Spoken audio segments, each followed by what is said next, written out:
할렐루야. 주의 이름으로 여러분들을 환영합니다. 우리 앞뒤좌우로 인사합시다. 반갑습니다. 은혜 많이 받읍시다. 노아 강의 5번째 시간입니다. 오늘은 창세기 6장 13절 우리 한 절 말씀을 가지고 함께 은혜를 나누어 보도록 하겠습니다. 우리는 지난 시간에 노아의 족보 이야기를 함께 나누었습니다. 특별히 창세기가 노아의 족보를 언급하는 이유는 모든 사람이 타락한 그 세상에서 노아와 그 가족만이 변질되지 않고 끝까지 믿음을 지키고 하나님의 약속을 의지하는 삶을 살았기 때문입니다. 더 나아가 하나님께서는 끝까지 순수한 믿음을 지킨 노아와 새로운 세상을 만들기를 계획하셨습니다. 타락한 세상은 멸하고 새로운 시작을 누구와 함께요? 노아와 그의 가족과 함께하고 싶었다는 겁니다.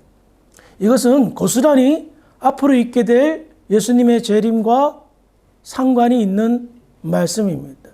노아 홍수의 이야기는 앞으로 있게 될 마지막 시대의 이야기를 시사하고 있기 때문입니다. 자, 이렇게 노아의 족보 이야기를 언급한 후에 성경은 이제 구체적으로 하나님의 심판 예언을 선언합니다. 오늘 본문인 창세기 6장 13절의 말씀을 다시 한번 읽어보겠습니다. 시작.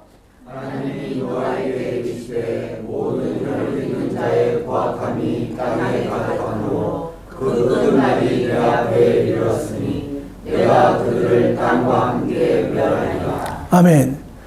그동안 하나님께서는 가슴앓이를 하였습니다. 속앓이를 하였습니다. 변하지 않는, 회개하지 않는 모든 사람을 향하여 한탄하시고 근심하셨습니다. 그래서 이제는 더 이상 한계에 다다라서 노아에게 말씀하셨습니다. 구체적으로 노아라는 사람을 지목하여 하나님이 말씀하셨단 말입니다. 노아에게 이르시되 라고 말씀하셨습니다. 여러분, 여러분들 성경을 보면 하나님께서 한 개인을 지목하여 말씀하실 때요, 엄청난 특별한 계획이 숨어져 있다는 것을 알 수가 있습니다. 아브라함에게 말씀하셨습니다. 노아에게 말씀하셨습니다. 다윗에게 말씀하셨습니다. 이 말씀하시면은 엄청난 특별한 역사가 숨겨져 있는 겁니다. 그런데 오늘날 우리는 어떻습니까? 너무나도 큰 은혜의 시대에 살고 있습니다. 왜냐고요? 내주하시는 성령께서 하나님의 말씀을 이해하도록 하는 거예요. 성경 말씀을 풀이하고 설교할 때에, 예배 드릴 때에 하나님의 말씀을 깨닫는 거예요. 이게요, 바로 하나님의 말씀하시면 우리가 듣는 것과 동일한 의미라는 겁니다. 과거에 노아 시대에는요, 하나님이 아무리 말씀하셔도 사람들이 들을 기가 없었습니다. 왜? 하나님의 영이 떠났으니까. 성령의 가르침과 성령의 조명으로 하나님의 말씀을 듣고 이해해야 되는데 그들은 들을 기가 없었어요. 근데 지금은 은혜의 시대다. 왜? 성령께서 우리에게 말씀하시거든요. 그러면 그 말씀은요, 여러분 개개인에게는요, 너무나도 특별한 의미가 담겨 있는 말씀인 줄 믿으시기 바랍니다. 여러분 개개인에게 하나님이 원하시는, 계획하시는, 뜻하시는 것을 전달하고 있다는 겁니다. 제가 전하는 말이라면 그래요, 여러분. 때로는 한쪽 귀로 듣고 한쪽 귀로 흘려도 됩니다. 실없는 소리 하면 그냥 지나가도 됩니다. 그러나 하나님이 말씀하시는 건요, 귀 담아 들으셔야 됩니다. 영원한 것과 연결되어져 있기 때문입니다. 금방 사라질 것 하고는 아니라는 거예요. 영원한 것과 연결되어져 있기 때문에 우리는 하나님의 말씀에 귀를 기울여야 된다는 겁니다. 오늘 이 말씀을 통해서, 이 예배 시간을 통하여 하나님의 말씀하심의 은혜를 모두 다 체험하고 돌아가기를 주의 이름으로 축원합니다. 자, 이렇게 하나님께서 말씀을 하셨는데, 그동안 하나님께서 노아에게, 오늘 이 시간에 노아에게 말씀을 하셨지만, 하나님이 그동안 타락한 사람들에게는 아무런 말씀을 하지 않았을까요? 너무나도 많이 구체적으로 말씀을 하셨습니다, 사실은. 그 구체적인 예가 에녹입니다. 에녹은 죽음을 보지 않고 하늘로 올라갔죠. 에녹이 300년간 하나님과 동행했단 말입니다. 300년 동안 하나님과 동행하는 것을 주변의 사람들이 봤습니까? 안 봤습니까? 보았습니다. 그리고 하나님과 동행한 사람이 결과가 어떻다는 것을 보았습니까? 안 보았습니까? 보았습니다. 그런데 그들은 회개하지 않았습니다. 타락한 상태 그대로 머물렀다는 거예요. 여러분, 말씀이 말씀한다는 것이 꼭 말로 전달해야 되는 것입니까? 아니죠. 눈으로도 말하고 행동으로도 말합니다.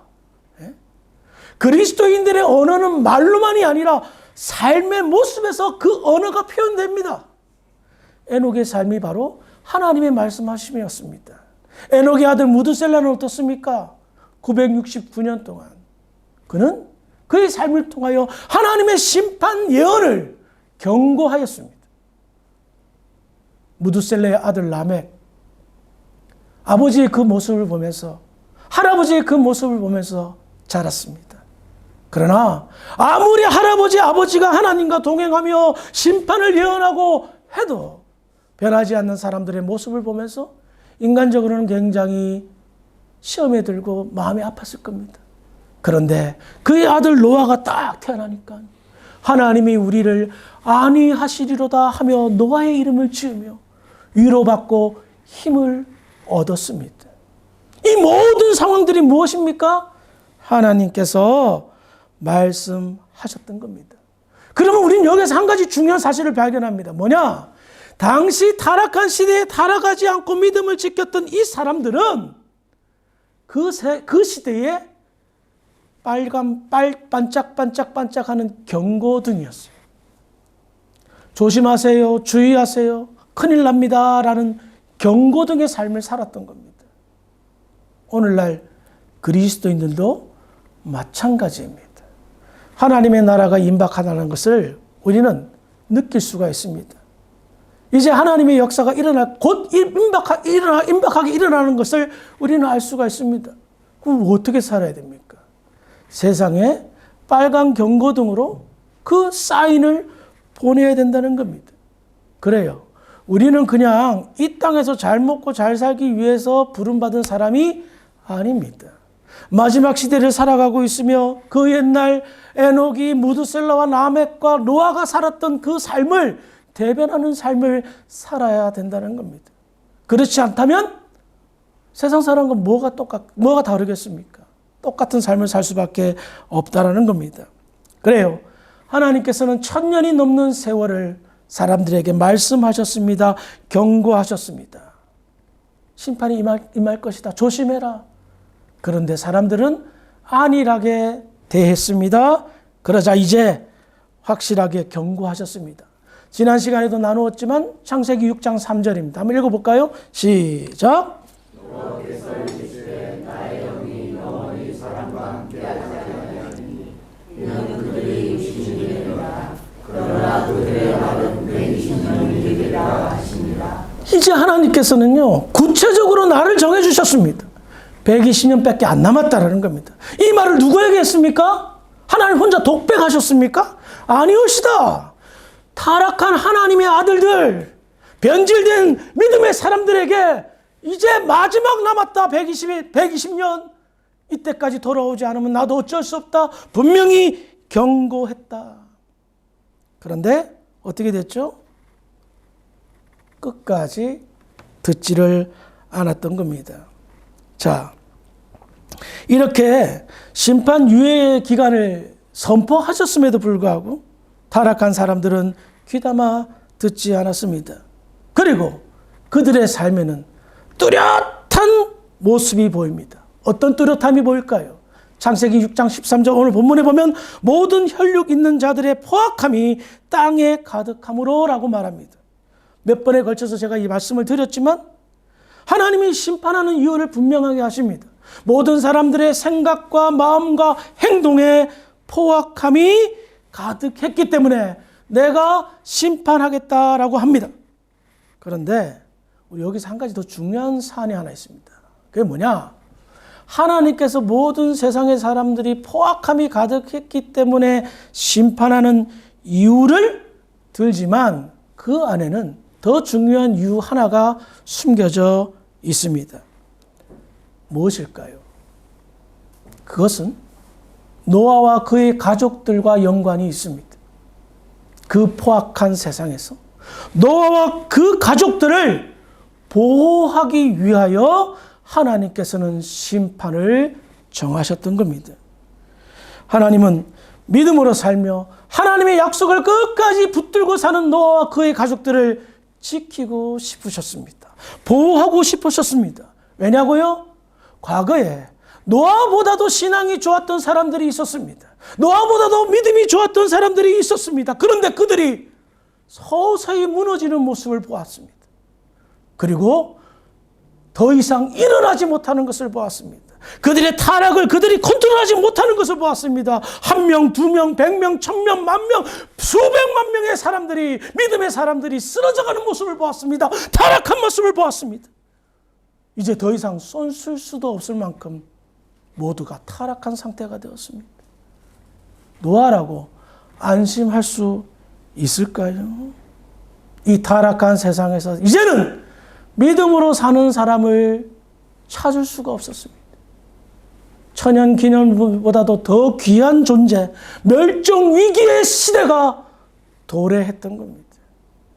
그래서 하나님은 노아를 지키기 위해서 이 세상을 심판하셨던 겁니다. 성경에는요, 곳곳에, 시간 가서 다 찾아볼 수는 없겠지만, 곳곳에 포악한 자들, 악인으로부터 자기를 보호해달라는 요청들이 나와 있습니다. 증거를 찾아보겠습니다. 시편 18편 48편입니다. 읽어봅니다. 시작. 주께서 나를 내 원수들에서 구원하시니 주께서 나를 대적하는 자들의 위에 나를 높이 드시고 나를 포악한 자에게서 건지시나이다. 자신의 생명만이 아닙니다. 믿음과 신앙을 지키기 위해서 건져달라고 이야기하며 건져주심을 체험합니다. 또 볼까요? 시편 140편 4절입니다. 시작.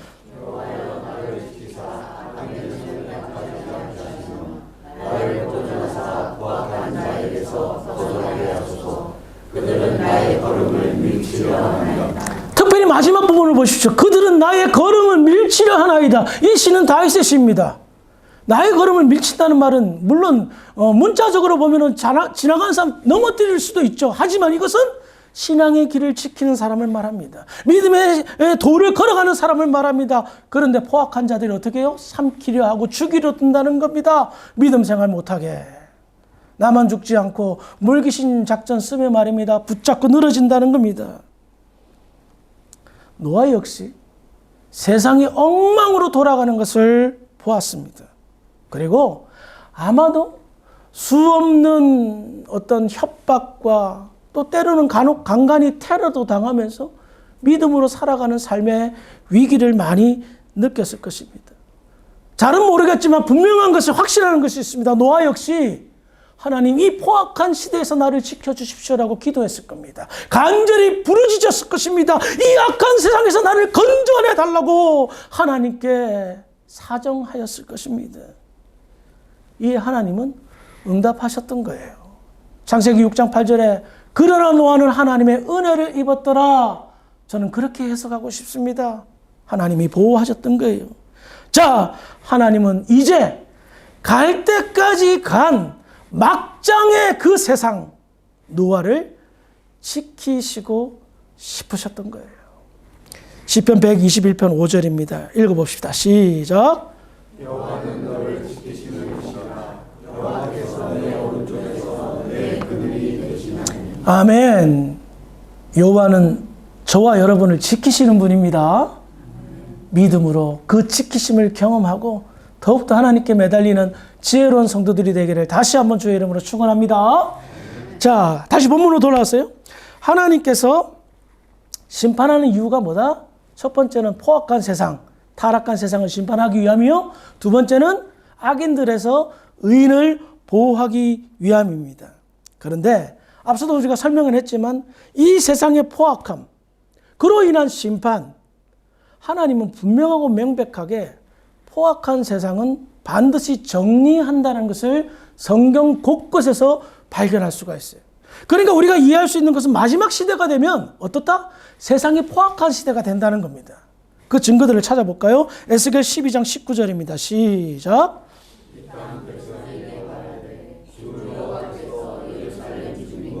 이스라엘 그들이 근심하면서 그 음식을 먹으며 노래하면서 그 물을 마실 것은 이 땅 모든 주민의 포악으로 말미암아 땅에 가득한 것이 황폐하게 되느니라. 에스겔 선지자는요, 남유다가 멸망한 이유, 북이스라엘이 멸망한 이유, 우상 숭배 때문이라고 말하고 있지 않습니다. 우상 숭배에 따른 결과가 뭐다?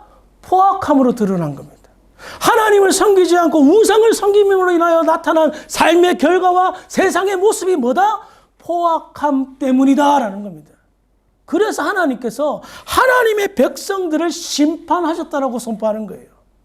하나님께서 이스라엘 백성들을 애굽에서 출애굽시킬 때에 하나님의 나라를 구상하셨습니다. 그 나라는 어떤 나라입니까? 하나님의 법에 의해서 움직이는 나라입니다. 하나님의 법은 무엇입니까? 평화의 나라입니다. 평화의 나라예요.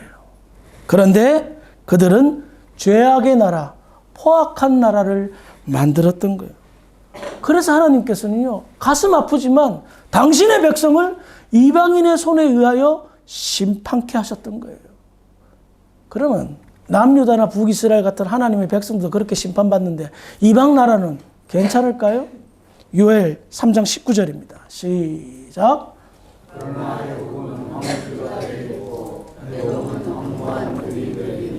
이는 그들이 유다 자손에게 파악을 하여 무죄한 것을 끝날서 빌렸습니다. 방금 이건 요엘 선지자의 예언처럼 애굽, 이집트, 에돔 왜 멸망당한다고 말합니까? 하나님의 백성들에게 행악을 행한 거예요. 포악함을 행한 거예요. 그래서 하나님께서 가만히 안 둔다는 겁니다. 반드시 내가 너희들의 폭력에 대한 대가를 지불하겠다라고 말하는 겁니다. 이를 통해 알 수 있는 게 뭡니까? 하나님께서는 그 어떤 경우에도 폭력함, 포악함을 싫어하고 계시다는 겁니다. 왜일까요?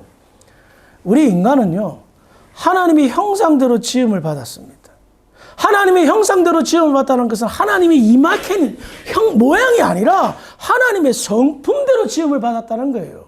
그럼 그 성품이 뭡니까? 대표적인 성품, 사랑, 평화, 자비, 긍휼.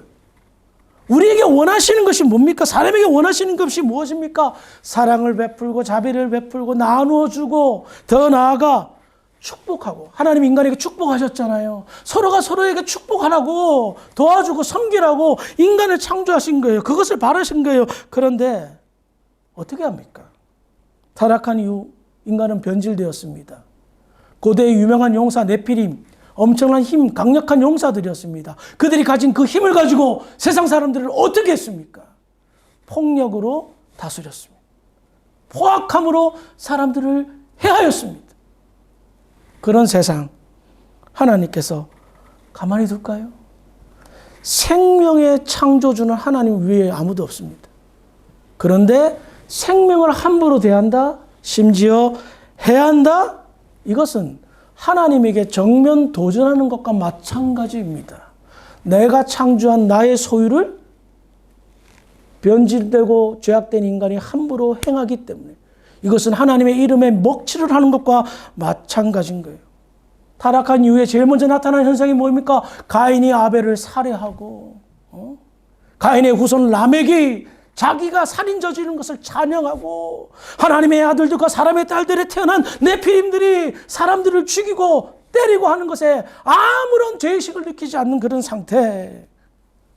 그래서 하나님은 심판하시는 거예요. 다니엘의 환상, 큰 신상 환상을 이야기하면 그 당시 바벨론, 페르시아, 헬라, 로마 이와 같은 대제국들이 돌에 의해서 무너지는 것을 우리는 알고 있습니다.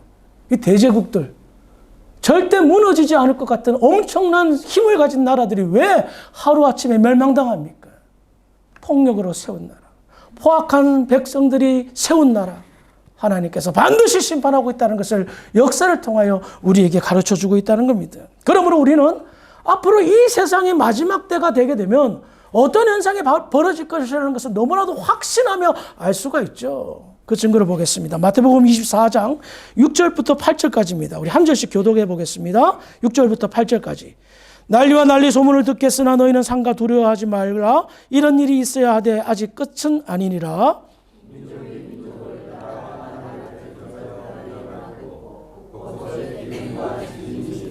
같이 있습니다. 이 모든 것이 재난의 시작이라. 아멘. 갈람산에서 제자들이요, 예수님에게 세상의 끝날 어떻게 될까요? 물어본 거예요. 근데 예수님께서 재난의 스타트, 시작이 바로 난리와 난리, 민족과 민족이, 나라와 나라가 싸울 때, 폭력으로 세상이 돌아가게 될 때 하나님이 심판 시작을 한다라고 말하고 있습니다. 그러므로 우리는 무엇을 할 수 있습니까?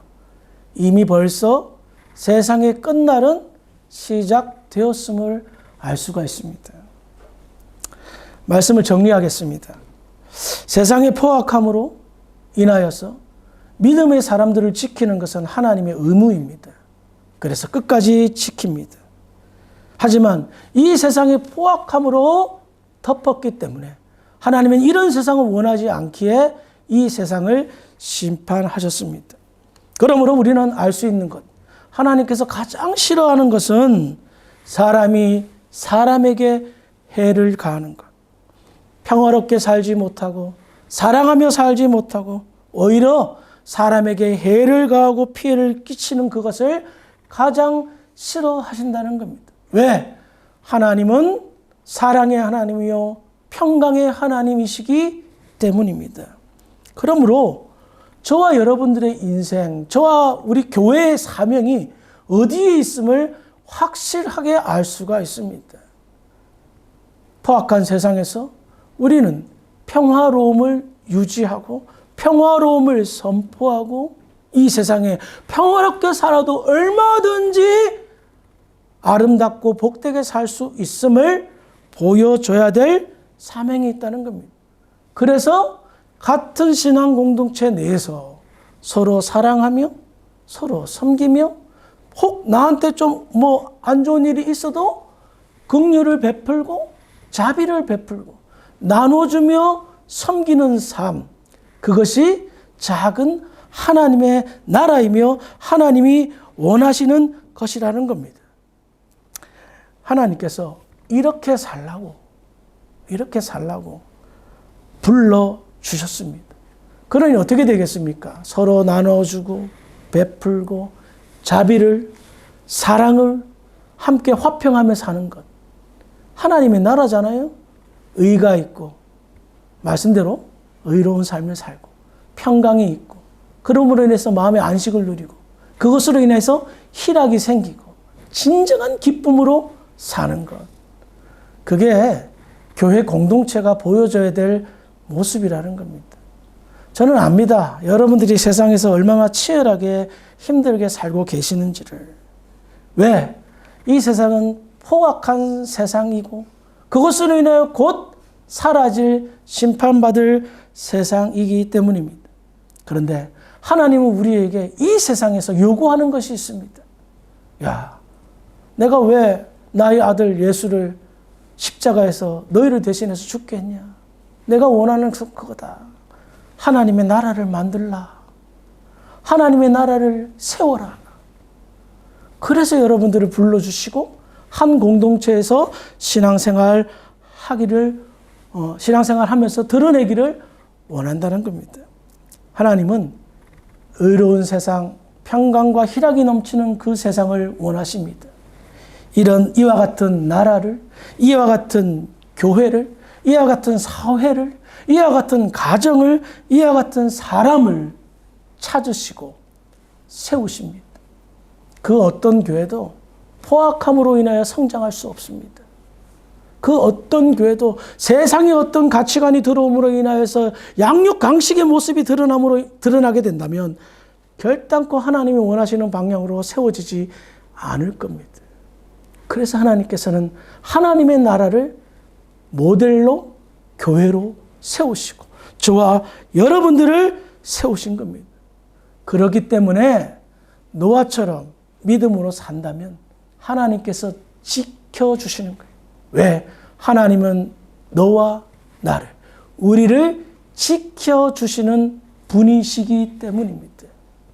이와 같은 하나님의 지킴이 헛수고가 안 되기를 주의 이름으로 부탁을 드리겠습니다. 먼저 여러분의 가정을 하나님의 나라로 세우시기 바랍니다. 그리고 여러분들의 기업과 여러분들의 직장 생활 내에서 더 나아가 우리 교회 공동체와 이 사회와 한인 사회에 선한 영향력을 끼치기를 주의 이름으로 부탁을 드리겠습니다. 작은 것부터 하나하나 시작해서 나아간다면 여러분들의 삶에 하나님의 나라가 표현되어질 것입니다. 하나님의 영광이 나타날 줄 믿으시기 바랍니다. 그런 교회와 성도들이 되기를 주의 이름으로 축원합니다. 기도하시겠습니다. 거룩하신 아버지 하나님 은혜를 감사합니다. 하나님께서 이 세상을 심판할 수 없는 이유를 함께 나누어 보았습니다. 하나님, 우리 교회 공동체가 하나님의 나라, 의와 평강과 희락의 역사가 나타나기를 소망합니다. 그리하여 하나님이 자랑하는 교회, 하나님이 자랑하는 성도들이 되어 이 땅에 선한 영향력을 끼치기에 부족함이 없을 수 있도록 하나님 주장하여 주시옵소서. 그리 될 줄 믿고 감사하며 예수님의 이름으로 기도합니다. 아멘.